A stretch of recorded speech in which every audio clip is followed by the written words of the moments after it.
मैं कृष्ण कुमार तिवारी, प्रवक्ता फिजिक्स, वानी देवी गोल्ड कॉलेज, वानी देवी गोल्ड सरस्वती विद्या मंदिर कॉलेज झांसी से। Subject physics, class 11, chapter number 1 के शेष भाग के बारे में डिस्कशन करने जा रहे हैं। इसके पूर्ण टर्म पर मैंने प्रकृति के मूल संरक्षण नियम, कुछ नियमों के बारे में डिस्कशन किया था। इससे आगे जो तीसरा प्रकृति का संरक्षण नियम है वो है ऊर्जा संरक्षण का नियम, जिसे इंग्लिश में law of conservation of energy कहते हैं। इसके बारे में, यदि संरक्षी बलों के अधीन किसी वस्तु की कुल ऊर्जा संरक्षित रहती है, परंतु यदि कार्य करने वाले कुछ बल असंरक्षी हों, जैसे हवा का आकर्षण बल, तो यांत्रिक ऊर्जा का कुछ भाग ऊर्जा के अन्य रूपों में परिवर्तित हो जाता है। जैसे जब कोई पिंड किसी ऊंचाई से गिरकर पृथ्वी से टकराता है, तो उसकी प्रारंभिक स्थितिज ऊर्जा प्रकाश एवं ध्वनि के रूप में परिवर्तित हो जाती है। अर्थात पिंड की आंतरिक ऊर्जा संरक्षित नहीं होती है, परंतु विलगित निकाय अर्थात गिरती वस्तु व उसके प्रवेश से तात्पर्य होता है जिसका कि संपूर्ण ऊर्जा संरक्षित रहती है। यदि किसी निकाय से संबंधित समस्त प्रकार की ऊर्जाओं को संज्ञान में ले, तो इस ऊर्जा संरक्षण के अनुसार ऊर्जा को ना तो उत्पन्न किया जा सकता है और ना ही नष्ट किया जा सकता है, उसे केवल एक रूप से दूसरे रूप में परिवर्तित किया जा सकता है। ऊर्जा संरक्षण का यह नियम प्रकृति के सूक्ष्म से लेकर स्थूल प्रभाव क्षेत्रों तक सभी के लिए वैध माना जा गया है। संपूर्ण विश्व में हर पल अनेक परिघटनाएं होती रहती हैं, परंतु विश्व की कुल ऊर्जा नियत रहती है। ये रहा ऊर्जा संरक्षण का नियम। इसके बाद चौथा है द्रव्यमान ऊर्जा संरक्षण का नियम, जिसे इंग्लिश में law of conservation of mass energy कहते हैं। वैज्ञानिक आइंस्टीन ने पहले द्रव को अविनाशी माना जाता था। विज्ञान आइंस्टीन के पहले द्रव को अविनाशी माना जाता था तथा द्रव संरक्षण का नियम प्रकृति के मूल संरक्षण में से एक माना जाता था।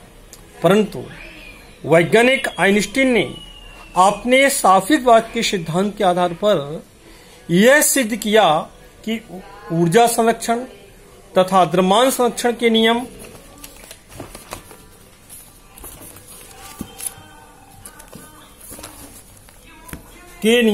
दो अनिर्भर अलग अलग नियम नहीं है, बल्कि इन्हें प्रकृति के एक ही नियम में समाहित किया गया है। इसके अनुसार ब्रह्मांड की संपूर्ण ऊर्जा व द्रव्यमान संरक्षित है।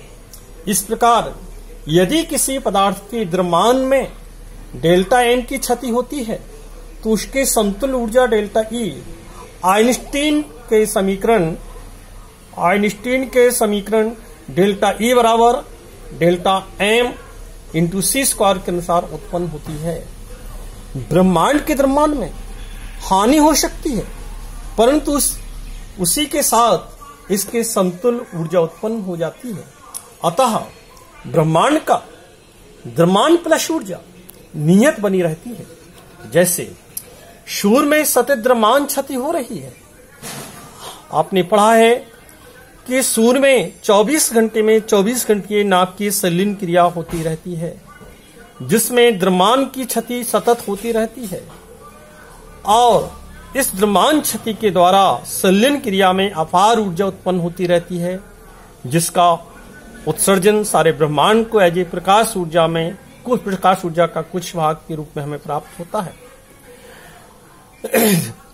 परंतु इसे हम ऊर्जा के रूप में प्राप्त करते हैं। अतः द्रव्यमान ऊर्जा संरक्षण के नियम के अनुसार किसी विमुक्त निकाय में अभिक्रिया से पूर्व कुल ऊर्जा तथा द्रव्यमान के समतुल्य ऊर्जा का योग अभिक्रिया के पश्चात की कुल ऊर्जा एवं द्रव्यमान के समतुल्य ऊर्जा के योग के बराबर होता है।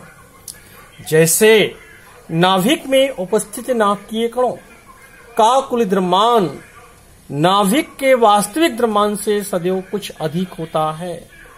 द्रव्यमान का यही अंतर ही द्रव्यमान क्षति कहलाता है।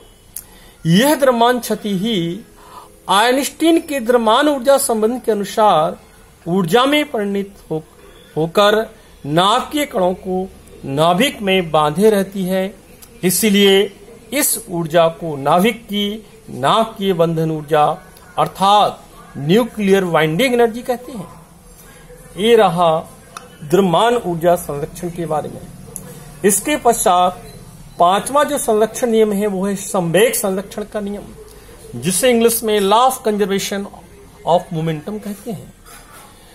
चूंकि ये देखा गया कि ऊर्जा एक अदिश राशि है, परंतु सभी संरक्षित राशियों का अदिश होना आवश्यक नहीं है। संवेग जैसी सदिश राशि भी संरक्षित होती है। अतः इस नियम के अनुसार किसी विलगित निकाय का संपूर्ण रेखीय तथा संपूर्ण कोणीय संवेग नियत होता है। यह नियम न्यूटन के यांत्रिकी के नियमों से उद्भूत अर्थात उत्पन्न होता है। ये भी नियम से उद्भूत है। ये भी प्रकृति के मूल संरक्षण नियम है और प्रत्येक क्षेत्र में ये नियम लागू होते हैं। Thank you.